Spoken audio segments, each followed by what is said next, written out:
in the Seagram's block of Oshawa, Ontario. I'm an idol. Don't be scared, homie. Come on. Okay, first of all, the world is smiling at you. The wrestling business is smiling at you. And don't you frown back on it. Surprise, surprise, motherfucker. The king is back. The man, the hour. The man with the power. Too sweet to be sour. Dylan Bowker. A little bit in MMA, but with this new style, it's coming back. You know, there's a lot of tricky stuff out there right now. And if you're not competing, you're not studying the game, then you're gonna fall behind. You're gonna be stuck in, you know, jiu-jitsu from 10 years ago, and someone's gonna grab a hold of you, and you're gonna be like, "What the hell just happened?" So yeah, I love to compete. You know, I usually fight.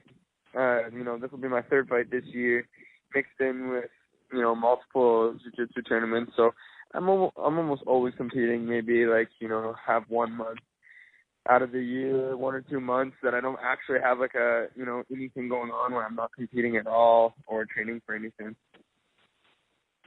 Yeah, no, it must be like a good confidence builder, and you can see measurable improvement from what I can tell. I mean, just, you know, going up different belt levels and just how well you're doing. I mean, you seem to be winning the bulk of these tournaments, and I know obviously it's not like MMA competition necessarily, but probably adds a lot to your overall game and just the mental approach going forward. And yeah, that is a good point about, you know, there being a certain new guard in terms of MMA jiu-jitsu, not to be punny or anything like that, but yeah, right.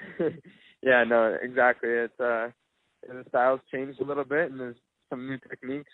So you guys, everyone's got to be studying, or else you'll see what happens.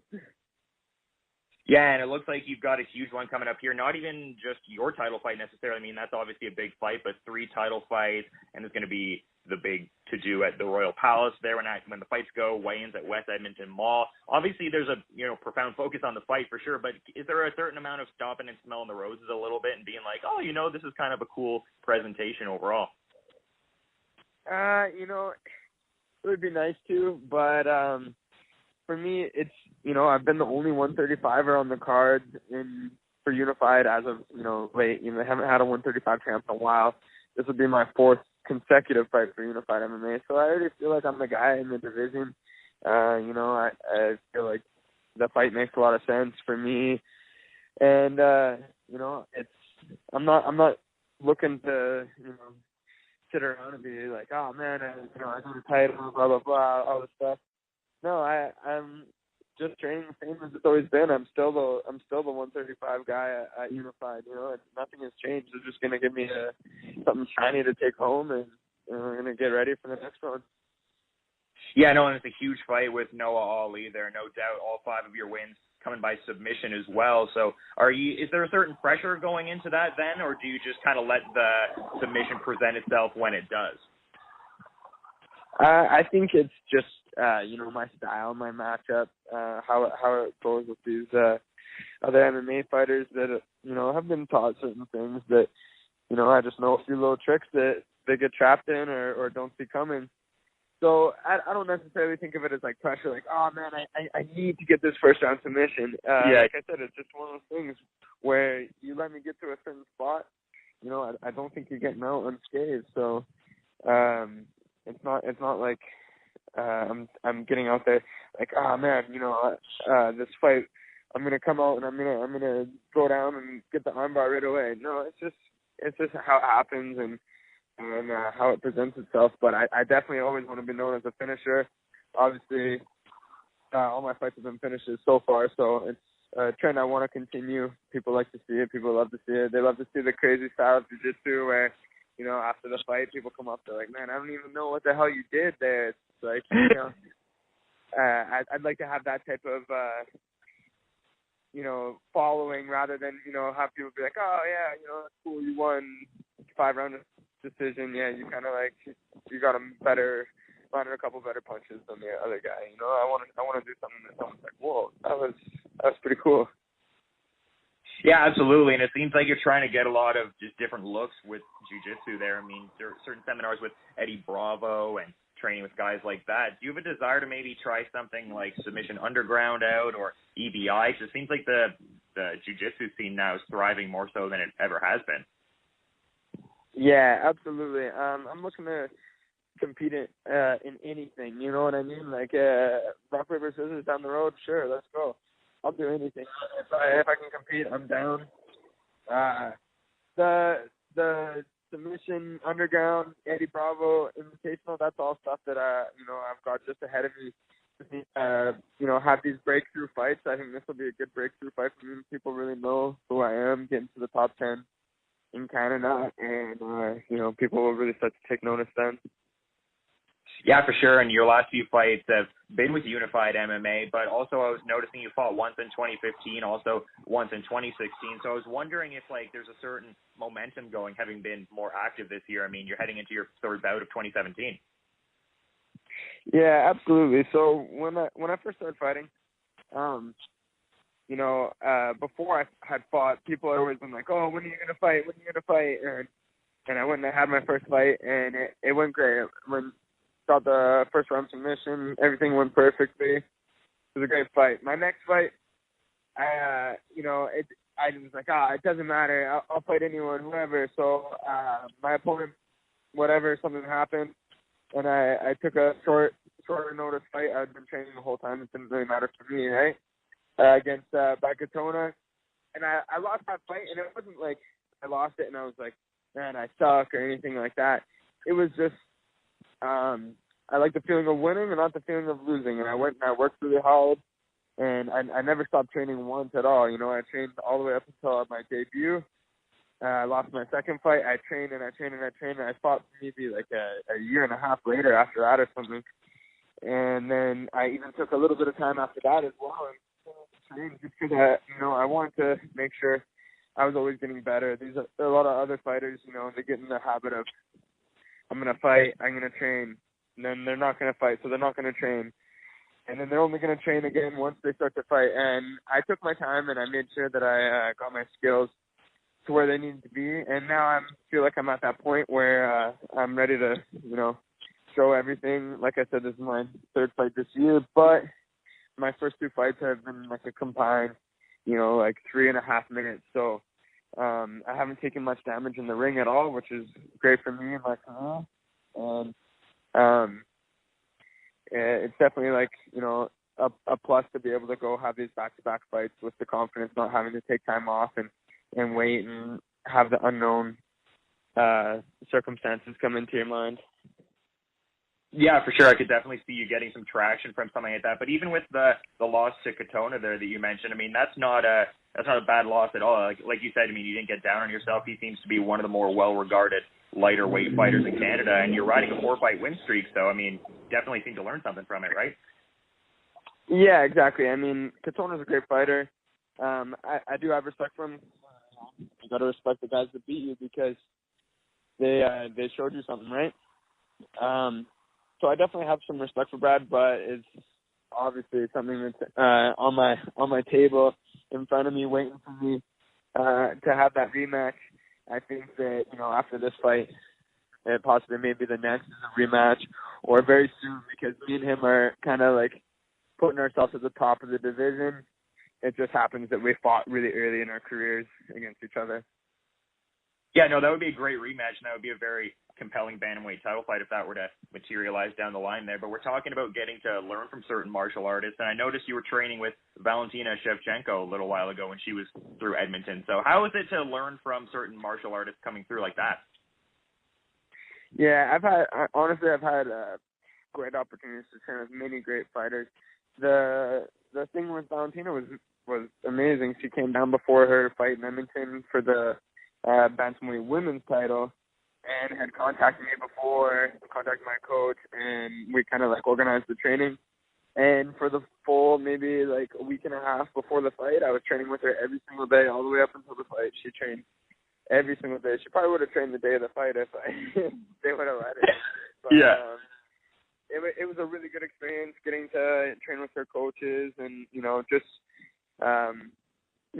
it's great to go with anyone new, never mind someone who's, at the top of their division, their respective division, you know what I mean? Anytime you can learn from someone. So a 17-time Muay Thai champion and, a UFC contender for the belt is it's great for me to just, you know, be out there with some real talented martial artists. Yeah, for sure. And we've been talking a lot about your jiu-jitsu game. I mean, it's definitely a real strong aspect of what you bring to the table, as evidenced by all your submission finishes there. But do you also have a certain amount of confidence in knowing that, okay, I've been honing my striking chops all throughout this time, and you haven't got to, I mean, you've got to show it a bit, certainly, but not to the full extent, maybe? Is there a certain confidence in knowing you have this, like, tucked-away weapon almost? Yeah, exactly. I mean, there's tons of different skills that I haven't really showcased so far in the ring, and you know, I'm looking forward to these tough fights that are going to make me show what I can do. Anytime I can get the finish, doesn't matter if it's 30 seconds or, you know, the last 30 seconds of the 5th round, whatever it is, I'll take the finish. But you know, getting to be able to be pushed and show more of what I can do is definitely going to just help my career and help show what I can do. But at the same time, like you said, having the unknown right now is definitely in my favor, because right now people can only plan for what they've seen, right? They're not going to make up some stuff in their head about what I bring to the table. They know what I bring to the table, and they're training for that. But the thing is, they don't also know what else I've got with me that I haven't shown them yet. Yeah, for sure. And it seems like you've been making a concerted effort to, like, build a really strong base. I mean, even starting with the wrestling in high school there. I mean, I imagine as an MMA fan, you probably processed it on some level where it's like, okay, all these guys have strong wrestling bases, and more often than not, guys who have strong wrestling acumens are very successful in mixed martial arts. So was that a concerted effort on your end there, or? That was exactly it. You know, everything's been a plan, and everything's gone according to plan. I had a strong interest in MMA when I was young, and I wanted to train, but, you know, I just wasn't doing it at the time. And then I knew that there were two things that almost every UFC champ at the time had, and that was a strong wrestling base and a jiu-jitsu black belt. And what did I do? I started wrestling. I knew that, you know, I started wrestling in my senior year, which was so stupid of me. I loved wrestling. I wish I would have done it my whole entire life. But I had to wait, and I did it my senior year, but I did it with the mentality of that I knew I was going to fight. I didn't think of it as like, hey, I'm going to be this all-star wrestler and go to university and wrestle all over the place for university. No, I knew that I was going to do it for MMA, so I had that mindset the whole time. I was like, oh, okay, this move that coach taught today, this is something that I need to remember, and tried to pick up those skills along the way. Yeah, no, for sure. And I love your attitude with training, too. I mean, you were even highlighting it a bit earlier through what you learned with the Katona loss there, but you put up a status a while ago where you're talking about how you got tossed around by a judo guy, but you loved it. You're like, oh, no shame, embrace the grind. So it's cool. I mean, because some people might get frustrated by something like that, but you view it sort of through the martial artist lens, as you should, where it's like, okay, well, I'm going to endeavor to, you know, fine-tune what I have going forward based on what just took place. Yeah, exactly. Anytime you can get some hard training in, man, it's never the, you know, obviously you want to be as good as you can, but you never want to be the best guy in the room. Kind of like, you know, you don't want to have the nicest house on the block, because then you have nothing to work towards. So anytime I can train with some high-level guys, you know, I'll take whatever I can get, you know. Yeah, for sure. And speaking of training, is there a certain, you know, music genre or set of artists that you really like to train to get you in the proper headspace? For music while I'm training, man, definitely a hip hop guy. Oh yeah, mostly listen to just hip hop, but it's definitely the best for training as well, to get a good beat going. You don't want to get too crazy with some metal or anything like that and throw your rhythm off. So I love training to a little bit of music. Certain, fire up element to it, but it's also rhythmic, and you don't go like too crazy with it. Yeah.